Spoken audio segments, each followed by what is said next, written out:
Makadini mburi yeZimbabwe, ndini wenyu ndadzoka paZim Transparency TV. Panapa pamunowana zvinyuwani zviri kupisa.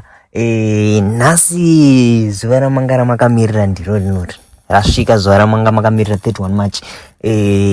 Yamakataurirana kuti nhasi kune March. In fact, yakataurwa kunzi nhasi kune March. Nhasi tichange tiri mustreet. Anyway, pakaipa guys. Streets haana vanhu zvaizvezvi. Current situation kuti makusenzeni streets haana vanhu. But kunewo munongozivawo. Kune vamwe vanozongoendawo. Ndichati ndikuradze current situation iri mutown zvamanje manje. Because streets haana vanhu. Comrade Geza varadza kuti vane zvipawa zvavainazvo. Anyway, tangu muone kuti streets are dry zingaiti zvekuti tanozongonawo vamwe.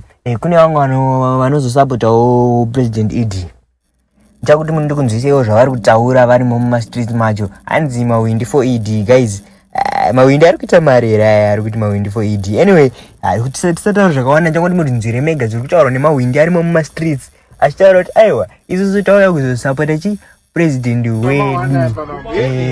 Zvese zvekuti mavhenda hamo munhu wese hamo mutauni isusu mawindi tirimo.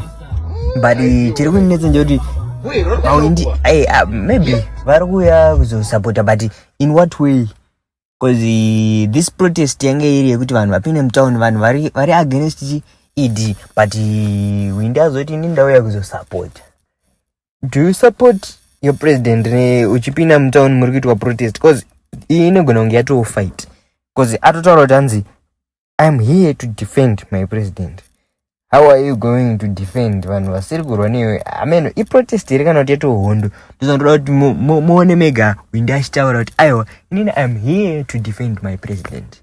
Saka changoti muzvinzire mega. Dai rengi yakazara, but dai rengi yakazara kune mamwe mavhenda anotorara muno machitengesa achiritira mhuri, but so far there's no vendor ani rengi.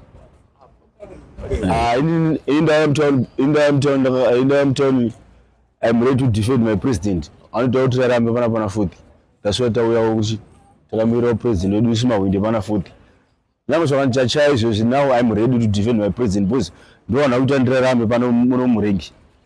Mota dzedu toshandawo zvakanaka as usual, mazuva ese toshandisa zvakanaka, but nenyaya yedemo vanhu hasi vanokwanisa kusenza because nyange makatasa rengi edu yakachena. So that today me I'm ready to defend my president because ndoda kuti ndiwane pekusenzera muno muZimbabwe. Windi for ED, windi for ED. Tisoletwa Brian Fogurani. Ndakamira pana 40 parengi. Mbare, ndakamira pambare. Ndo pangu pambare ipapo.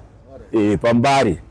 Guys, I hope marinjira mega. So kana unga munyuwani panapa, consider subscribing to our channel. Yosa like share our video kuna wanga trangu tichikupa ichi chiri kutrenda. Nasi tichange tichikupostrenda Comrade Geza chete.